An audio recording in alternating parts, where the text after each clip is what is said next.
सर्वात मोठी बातमी 22 एप्रिल 2009च्या लोकसभा निवडणुकीतील कल्याण लोकसभा मतदारसंघातील प्रकरणी जबाब नोंदवला आहे। कल्याण सत्र न्यायालयात उद्धव ठाकरे हे व्हीसीद्वारे हजर होते। सिव्हिल मॅजिस्ट्रेट संतोष आगे यांच्या दालनात उद्धव ठाकरे यांनी आपला जबाब नोंदवला आहे। यावेळी शिंदे गटाचे वकील देखील न्यायालयात हजर होते। तसेच आयोजक रमाकांत देवळेकर यांनी मोठे आरोप केले आहेत।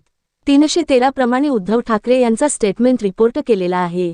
30 ते 35 प्रश्न विचारले आणि कोर्टाच्या पुराव्यासंदर्भात ते प्रश्न असल्याने आम्ही ते सांगू शकत नाही।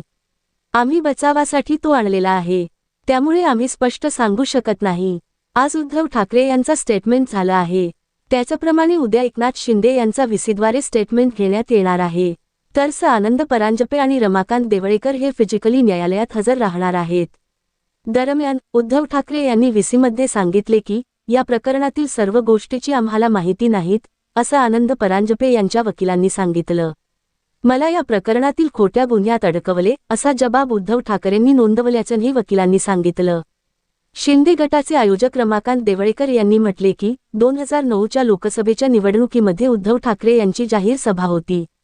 या सभेचे आयोजन मी केलं होतं, पूर्ण परवानगी देखील काढल्या। त्या सभेत उद्धव ठाकरे आले।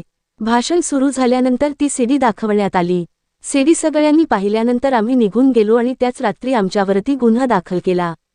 दुसऱ्या दिवशी सकाळी आम्हाला पोलिसांनी बोलून त्यांचे जबाब नोंदवले। त्यावेळेलाही सांगितलं होतं की मी आयोजक होतो, मात्र या सीडीबाबत मला काही माहिती नाही।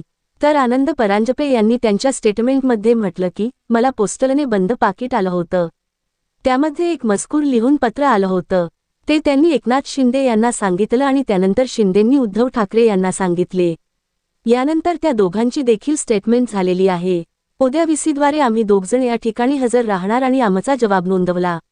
आनंद परांजपे यांचे वकील म्हणाले की युक्तिवाद झाला नाही। 313 प्रमाणे उद्धव ठाकरे यांची साक्ष घेण्यात आली आहे। उद्या त्याच्याप्रमाणे इतर एकनाथ शिंदे व अन्य 2 जणांची साक्ष होईल। त्यानंतर पुढच्या तारखेपर्यंत हीच सुनावणी जाणार।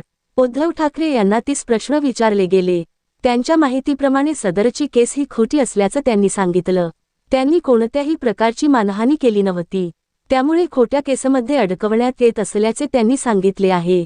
तर सर्वांचे जबाब उद्या घेणार आहेत।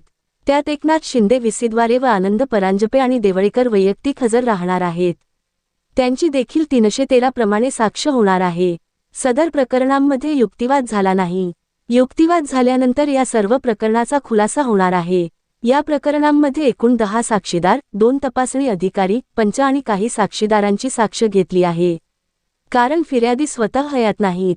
घडामोडी पाहण्यासाठी चॅनेल सबस्क्राईब करा।